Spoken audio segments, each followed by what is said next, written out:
อากาศคักเนาะมื้อนี้เนาะฝนก็เริ่มสิตกแหละเรียนเชิญเจริญพรธรรมะย่ำแรงธรรมะจากพระธุดงค์ช่วงนี้เป็นช่วงพักฤดูร้อนน้อยหนึ่งเดี๋ยวก็จะลุยต่ออีกจากเบิ่งก่อนเนาะแต่ว่าสิไปตามส้นเผ่าชายแดนเวียดนามมาสู่ภูกระปิดบอกกันหน่อย ตัวนี้จะแต่ว่าจาริกธุดงค์จากชายแดนเวียดนามมาใส่ภูกระปิดเฮานี่จะทรลดได้กันหน่อยทรลดจังไดมันบ่มีแบ็คหลังบ่มีคนเห็นอาหารช่วงนี้เฮาต้องเผชิญกับความจริงเพราะว่าชนเผ่าเขาบ่เคยใส่บาตรเด้มือได้มือบ่ได้เฮาก็ต้องยอมมืออิ่มบ้างอดบ้างก็ต้องยอมได้เส้นทางนี่เนาะว่าใครจะดอกคนที่เคยผ่านอินเดียมาแล้วเนาะตอรถมาแล้วใครอยู่อินเดียนี่ฉันเองอยู่บ่อยู่คนละอิ่มอยู่เนาะโอเคใครอยู่ยังมีอิ่มอยู่แต่ไปชนเผ่านี่ยากเด้นะเฮาเคยไปแล้วต่อสุดก่อนแม่นบ่บางมื้อก็อดเนาะบางมื้อก็อิ่มเพราะว่าชนเผ่าก็บ่เคยใส่บาตรเราต้องไปอธิบายทุกสิ่งทุกอย่างนี่หลังจากเดือน6เลยเพ่งเฮาก็จะออกจาริกธุดงค์อีกครั้งนึงถ้าไผ นิมนต์พ่อแม่ครูบาอาจารย์สามเณรไผพร้อมที่จะไปเชิญเนาะจากชายแดนเวียดนามสู่ภูกระปิดจาริกธุดงค์นี่บ่ได้วางหยังเด้เฮาไปนี่ไปเพื่อหยังไปเพื่อเดินปัญญาไปเพื่อความอดทนไปเพื่อขูดเกากิเลสตัวเองไปเพื่อความตั้งมั่นไปเพื่อบ่ติดที่อยู่หลายสิ่งหลายอย่างมันอยู่ร่วมกันให้มันแข็งแกร่งให้จิตใจแข็งแกร่งเพราะว่าจิตดวงนี้นะถ้าบ่พึกนะมันก็สิบ่แข็งแกร่งเพราะว่ามันเกิดที่จิตมันดับที่จิตจิตดวงนี้ต้องพึกให้มันแข็งแกร่งเนาะมื้อนี้ก็ไผเข้ามาแล้วก็เช็ดเบิ่งเสียงญาติโยมเสียงดีบ่เนาะสิเว้าเรื่องการเดินปัญญาที่ครูบาเคยไปพึกนำพ่อแม่ครูบาอาจารย์ถ้าไผเข้ามาก็เทศบอกเนาะ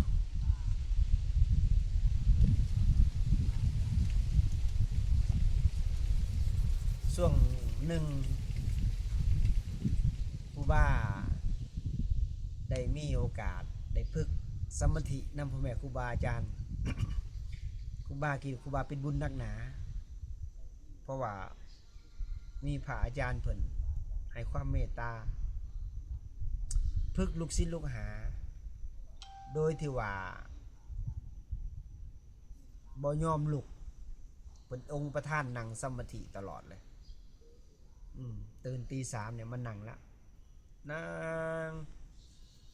มีมือหนึ่งเฮาติ้งแล้วเฮาออกจากสมาธิไปย่างไปนั่งเล่นอยู่หน้าห้องน้ำ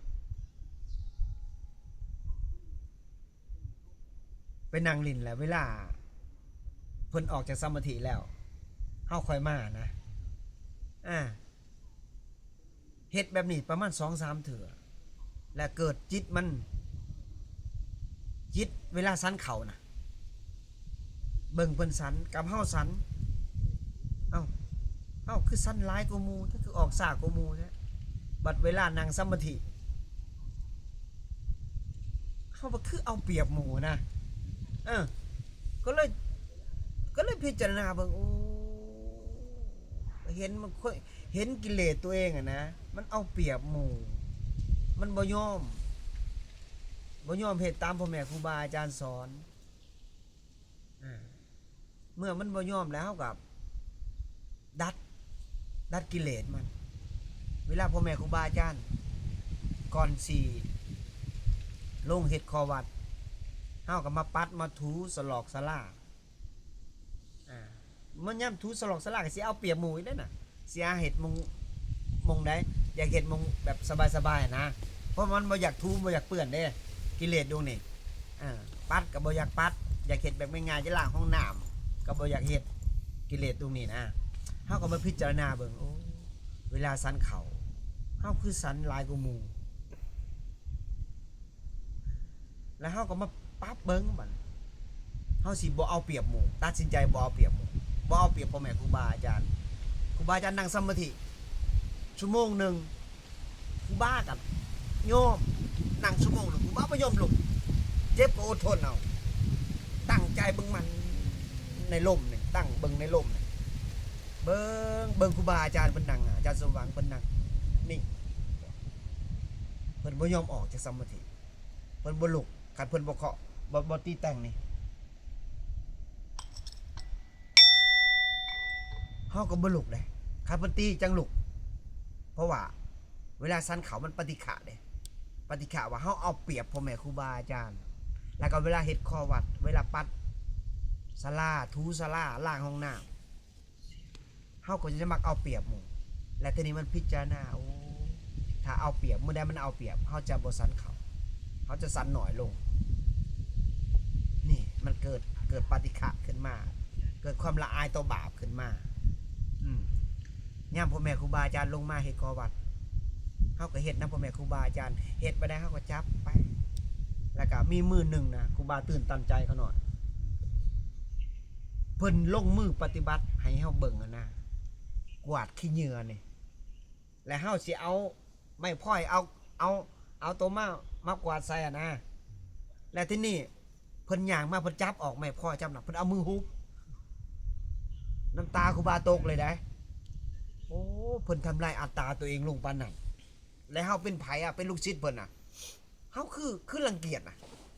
แต่นับมื้อนั้นมาครูบากับใส่มือเลยทีนี้ล้างห้องน้ำก็จกเลยท่วมซ่วมขี้นะของพ่อแม่ครูบาอาจารย์จกเลยถูพื้นถูสลานจนขาวจั่วเฮ็ดหมูเฮ็ดกะเฮ็ดน้ำหมูบ่เคยเอาเปรียบหมูเลยเวลาไปบิณฑบาตมาหนาวน่ะนะตุเมื่อก่อนน่ะดินลมเด้อันถากกะหลาย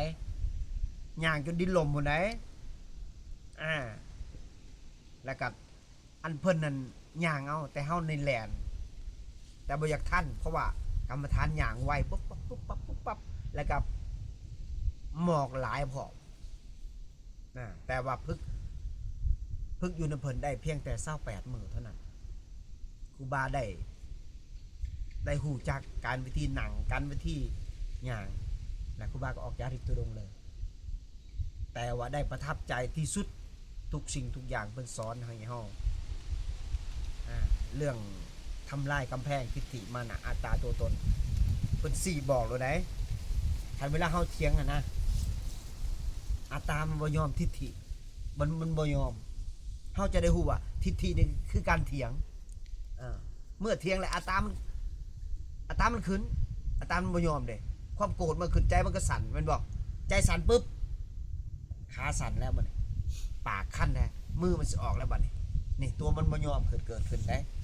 ความจำมันกับปุ๊บใส่ความจำปุ๊บมันก็จำปุ๊บจิตเศร้ามองทันทีเลยตัวนี้เพราะฉะนั้นเฮาอย่าเถียงเพิ่นบอกยังมีแต่โดยและจิตเฮานี่มันสิอ่อนแหละความละอายต่อบาปมันสิมีแล้วทีนี้มันจะเข้าสู่ธรรมไว้ได้ปิติเกิดไว้ถ้าผู้ใดบ่ยอมคนนี่โอ้ยยากปิติบ่เกิดเมื่อปิติบ่เกิดความละอายก็บ่มีมันมีอยู่มีพื้นมีพื้นจังได๋คือมีแบบผิวเผินมันบ่มีความจริงถ้าอยากเจอความจริงต้องละความจำถ้ามีความจำมันบ่เจอความจริงพ่อแม่ครูบาอาจารย์ว่าตัวนี้แหละเนาะเพราะฉะนั้นเรา ฝึกหยังฝึกลมฝึกอานาปานสติเบิ่งลมเบิ่งคิดเบิ่งความคิดเนาะนี่แหละการย่างตุดงเขาคือกัน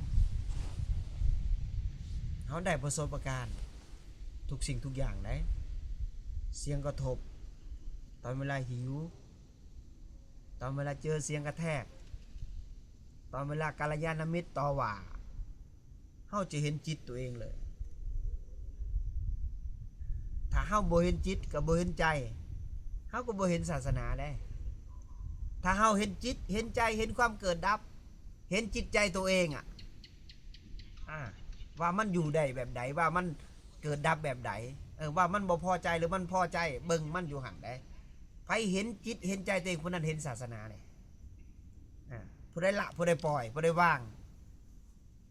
ได้ซ้ำใดผู้นั้นก็เดินตามพระพุทธเจ้าครับผู้ใดบ่ละบ่ปล่อยบ่วางมีแต่พวกตัณหามีแต่ความอยากมีแต่ความบ่ยอมมีแต่ความเพ่งเล็งผู้นั้นก็บ่ได้เดินตามคำสอนพระองค์สัมมาสัมพุทธเจ้าอันนี้เฮาฝึกจิตฝึกใจฝึกเพราะหยังฝึกเพื่อละเพื่อปล่อยเพื่อว่างฝึกเพื่อทำลายหัวใจฝึกเพื่อบ่มีหัวใจเดินจากนับจากเลขเก้าไปสู่เลขศูนย์บ่แม่นว่านับจากเลขศูนย์ไปสู่เลขเก้าได้บ่แม่นได้นับถอยหลังนับถอยหลังลงมาจนบ่เหลือหยังเมื่อบ่เหลือแล้วเจ้าก็บ่มีตัวตนอันนี้บางคนก็ว่าสงสัยหรือผิดหรือถือบ่ต้องสงสัยดอกนักปฏิบัติเฮาปฏิบัติไปโลดไปสู่ความว่างเปล่าบ่มีผิดอย่าสงสัยเลยว่านั่นนี่โตสงสัยนี่แหละโตเฮ็ดให้เศร้าหมองโตสงสัยนี่แหละโตที่ปรับอบัติโตสงสัยนี่แหละเฮ็ดให้เกิดปัญหาต่างๆนั่นน่ะเพราะฉะนั้นอย่าสงสัยยังเลยลงมือปฏิบัติแล้วจะเจอความจริงบ่ต้องสงสัยยังไปตามเหตุตามปัจจัยเฮาเหตุยังไหวตอนปัจจุบันนี่อันนั้นแหละคืออนาคตเฮาเข้าใจบ่คันเฮาเหตุบ่ดีเฮาก็ไปสู่บ่ดีคันเฮาเหตุดีในปัจจุบันนี่อนาคตเฮาล่ะนี่เข้าใจบ่ทุกคนต้องเข้าใจจังซั่นเด้เพราะว่าบางคนก็ปฏิบัติไปอาจารย์เขาอยากมาปฏิบัตินำอาจารย์มาได้ยินดีต้อนรับแต่มาปฏิบัติอะไรได้บ่แม่นว่ามาแล้วมาจับผิดอาจารย์มาเพ่งเล็งอาจารย์สิมาเอาซะกินแล้วก็นอนมันบ่แม่นได้กิเลสนี่มันบ่ได้ย้านได้คนมีความรู้กิเลสมันบ่ได้ย้านคนมีความรู้และบ่ได้ย้านคนหยังพร้อมบ่ได้ย้านบ่ไว้หน้าบ่ได้พร้อมคนมีความรู้คนมีความรู้ถ้าเกิดว่าเวลามันโทสะเกิดขึ้นน่ะเนี่ยป้องหน้าดำค่ำเครียดหน้าแดงมาจากไสสติขาดก็ไปแล้วคนจบปริญญาเอกคันว่าบ่มีสติคุมมันก็ซ้ำกับคนที่บ่ได้เรียนน่ะเข้าใจบ่ถ้าคนบ่ได้เรียนถ้ามีสติคุมพวกราคะโทสะมันก็ประเสริฐสูงสุดเข้าใจบ่ตัวนี้แหละเขาจะว่าฝึกสติเนี่ยเพื่อประคุมความคิดสั่วฝึกสติเนี่ยเพื่อประคุมความคิดที่บ่ดีละความคิดตัวบ่ดีนี่ละมันออกถ้าผู้ใดละความคิดบ่ดีได้ผู้นั้นน่ะจะประเสริฐมีแต่สิ่งดีๆคันมือใดบ่ปฏิฆะผู้อื่นมือหนึ่ง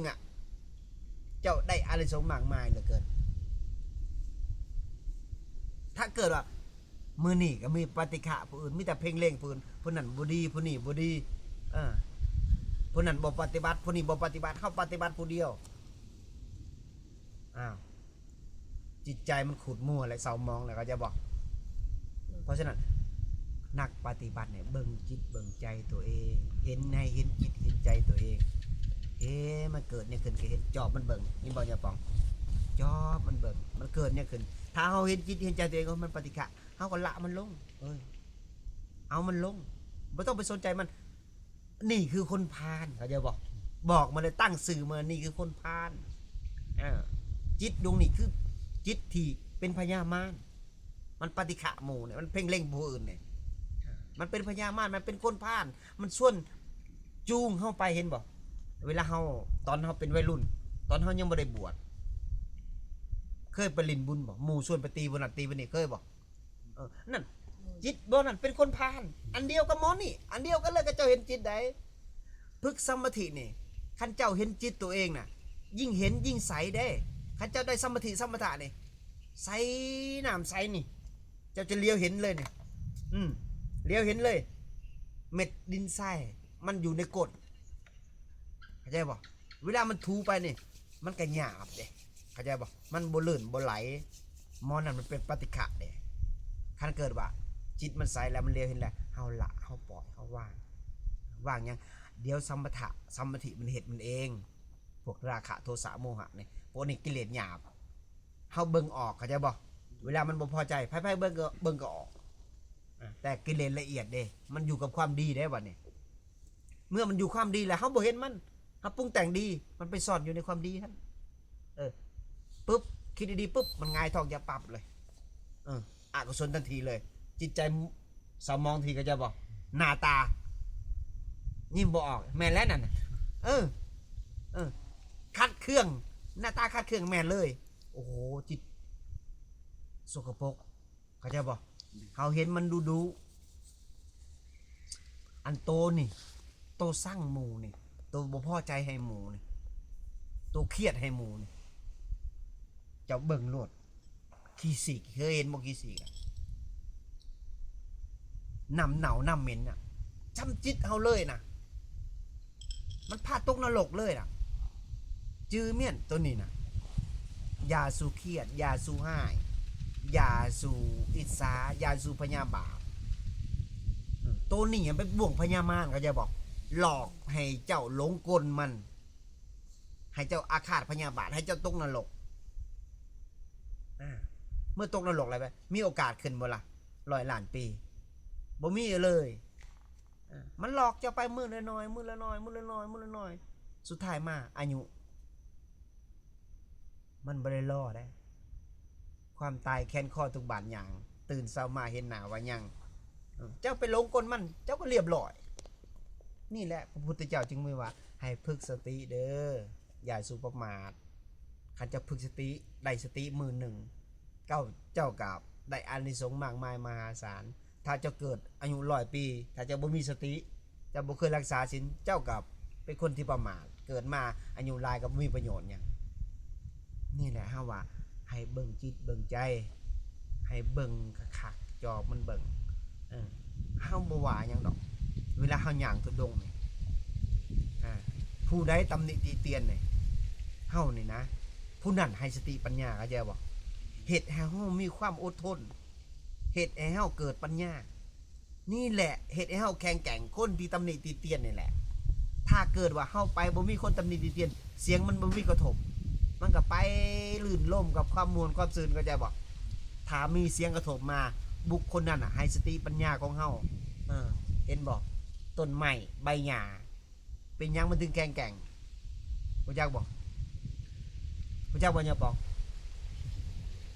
ย้อนว่ามีดินขี้ต้มเข้าใจบ่หล่อเลี้ยงใบถึงเขียวงาม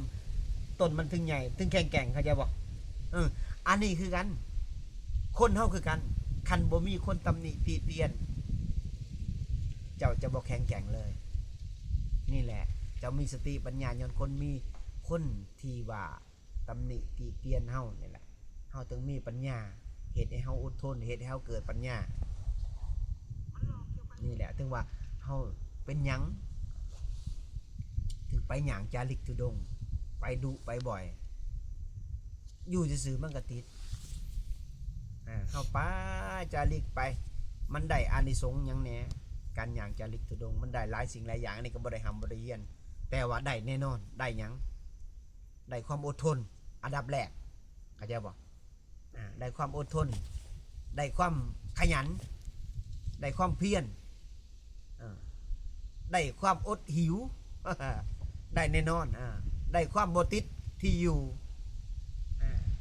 ได้ทุกสิ่งทุกอย่างได้ปัญญาได้เห็นสัจจะความจริงได้เห็นหลายหมู่บ้านบ้านนี้เป็นนั่นนี่บ้านนี้เป็นนั่นนี่เฮาไปเบิ่งชีวิตความเป็นอยู่บางคนนะคือเฮาไปปีกายนี่เนาะบางคนจนหายเขาบ่เคยใส่บาตรเนาะบางคนใส่แล้วสะอึกสะอื่นอาจารย์เอ้ยปีหน้ามาใหม่อีกเด้อเขาน้อยอยากใส่บาตรอยู่นี่บ่เคยใส่บาตรจักเทื่อนี่แหละเอาไปตามชนเผ่านี่ประเสริฐสูงสุดคอยไปบ่แม่นว่าไปแบบตามกิเลสนะไปนี่ปึ๊บคือนอนในพีภาษานี่เฮาก็พักนี่จาก2คืนนึงมื้ออื่นไปต่อเฮาเมื่อยเฮาก็พักย่างมื้อนึงมงได้ตีหนาบำเพ็ญเพียรภาวนาทีมันฮ้อนๆครับพักแล้วมันเย็นแล้วเฮาไปต่อบ่แม่นว่าย่างอันนี้ก็แล้วแต่อินทรีย์ไปมันแต่ว่าเฮาไปนี่ไปพึกให้พวกในจิตในใจพวกจิตใจมันฮ้อนๆนะเฮาพึกให้มันเย็นลงเข้าใจบ่ยะปองพึกให้มันเย็นฉ่ำเด้เพราะว่าธรรมะมันของเย็นถ้าของฮ้อนมันจะบ่เจอมันเข้าใจบ่เมื่อมันเย็นแล้วทุกสิ่งทุกอย่างบ่ว่าหยังขัดจิตใจเย็นย่อมไปสู่ที่ดีย่อมจิตที่พึกดีแล้วย่อมไปสู่สุคติขัดใจฮ้อนกราบใดเจ้าก็ยังฮ้อนกราบใดเจ้าก็ยังตกอบายอยู่ยังบ่วิตจากอบายนี่แหละเฮาไปพึกให้จิตใจมันเย็นฉ่ำไปตามแต่ว่าสมุยนี่มันภูเขาพ้นหนาพ้นแน่หนาแหล่งนี่จะเป็นหนาพ้นของเขาแต่ว่าเขตนั่นน่ะเขาเจอผ่านเขาแหลนได้แหลนทิมฮอดกระตาหน่อใหม่พอแล้วสูบกอกยานี่ก็ซ้ำพี่อยู่แล้วกอกยาไหนใหญ่นะเป็นบังเนี่ยคือบังกันซ่านี่หนังสูบตูดอยู่ผู้หญิงผู้ชายสูบยาเมื่อแถวตอกโตยแถวอันนี้แต่ว่าปีนี้เขาสิไปแบบเต็มที่ปีนี้นะเพราะว่า8-2 หนเด้เนาะและอีกหลายเดือนจะเข้าพรรษานี่เขาอยู่มงเดียวกับมันก็เบื่อเนาะไปเรื่อยๆไปจาริกไปถ้าใครอยากติดตามถ้าไปอยากไปนำไปเป็นกัลยาณมิตรไปอย่างร่วมทาง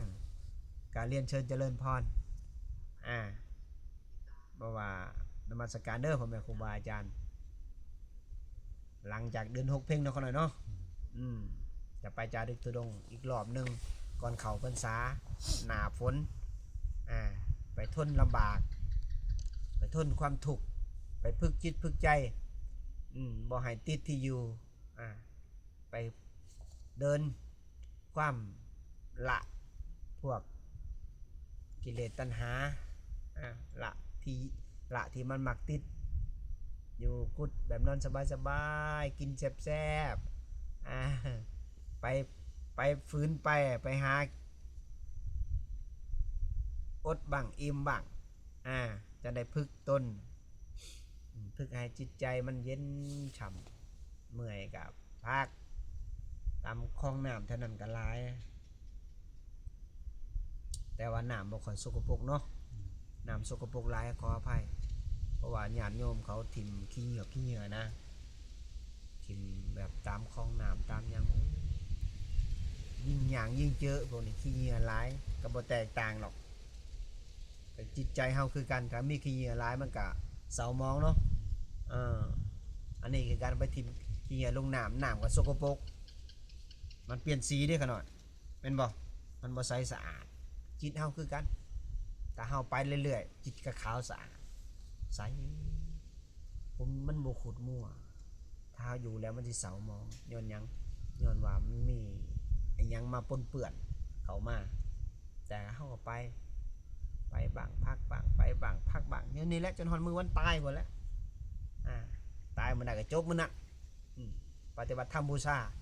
ในชาตินี้อย่าไปเอาหยังอยู่เป็นคนนี่โอกาสน้อยเดียวเหตุความดีถึงที่สุดผู้บ้าก็เฮ็ดไปสร้างไปพึกไปเฮ็ดไปสร้างไปพึกไปเฮ็ดความดีญาติโยมท่านมากเปลี่ยนเป็นอารยทรัพย์ท่านต่อเฮ็ดนั่นเฮ็ดนี่เพื่อประโยชน์ของสังคมเฮ็ดไปเรื่อยๆอันนี้ก็สิเรียนหนังสือบวชเทนไปเอาใบแจ้งโทษแล้วก็ใบตรวจพยาบาลแล้วก็ใบยังอีกหน่อยก็แลนใบบวชเนาะแล้วก็วันที่22ไปปฏิบัติธรรมอยู่วัดผู้ข้อวันที่24ไปแจกเขานำผาอาจารย์เพิ่นเฮ็ด1,300 กล่องอยู่คำสว่างเนาะหน่อยเนาะไผเรียนเชิญเจริญพรเด้อไผอยากไปร่วมไปเฮ็ดลงทานนำก็สาธุโมทนานำไผมีหวานยาทานังท่านดร.สีโหอยู่รักษา15บ่อยากบ่เพิ่นได้เบิ่งอยู่บ่คันได้เบิ่งกันเตรียมยาไว้เด้อท่านหมอเด้อไปแจกพร้อมกันเนาะไปเอาบุญนำกันถ้าเพิ่นมีนะถ้าไผเป็นท่านหมอถ้าไผอยากไปแจกยาให้คนที่เป็นอันนั้นนะเขาหน่อยเป็นขี้ฮิตขี้เกลืองขี้ขาดนะอินดูสงสารเพราะว่าเขาต้องการสิ่งที่สอยเรือเฮากะเฮ็ดMD ถึงที่สุดได้ซอยคนกับภูมิใจได้ซอยคนได้บุญหลายได้ขนาดได้ซอยคนได้น้อยหนึ่งเอาน้ำให้กินเนี่ยก็ประเสริฐเลิศลู่เหลือเกินหาประมาณบ่ได้การให้ทานด้วยบ่ได้หวังผลตอบแทนหยังเอาประเสริฐสูงสุดเนาะนี่ก็พ้นชิตกแล้วก็ขอสิ้นสุดให้เขามากเป็นบุญเป็นกุศลเนาะที่ได้ฟังธรรมะมือเล็กมือน้อยอันนี้มีโอกาสไล่อยู่ผู้กระปีดอยู่ผู้กระปีดเฮานี่บริษัทยังแล้วเนาะบริษัทยังแล้วมือมีวันนั้นก็เฮ็ดซีวิลี่แล้วเด้อญาติโยมที่มุ่งซีวิลี่แล้วขอบอกญาติโยมสาธุขอโมทนานำผู้ที่เป็นเจ้าภาพซีวิลี่ก็คือแม่ชีแวกับโมคณะกลุ่มเชียงใหม่ที่ชัมมธิลุงปูดูแล้วก็ญาติโยมที่โอนปัจจัยมาเฮ็ดที่มุ่งซีวิลี่ก็ที่เหลือปัจจัยเหลือก็ครูบาก็สิไปสร้างศาลาปาซ่าอยู่บ้านเกิดของครูบาเนาะขอโมทนาเงินทุกกิจทุกบาทชื่อตังครูบาจะสร้างเป็นประโยชน์ของสงฆ์หมดครูบาจะบอกเก็บไว้เนาะแล้วก็สุดท้ายมากก็ขอให้ญาติโยมต้องมีความสุขความเจริญขอให้มีแต่อายุวันนะสุขะพละอายุมันควันยืนอย่าเจ็บอย่าจนทุกคนต้องเห็นธรรมตามความเป็นจริงด้วยเถิดสาธุ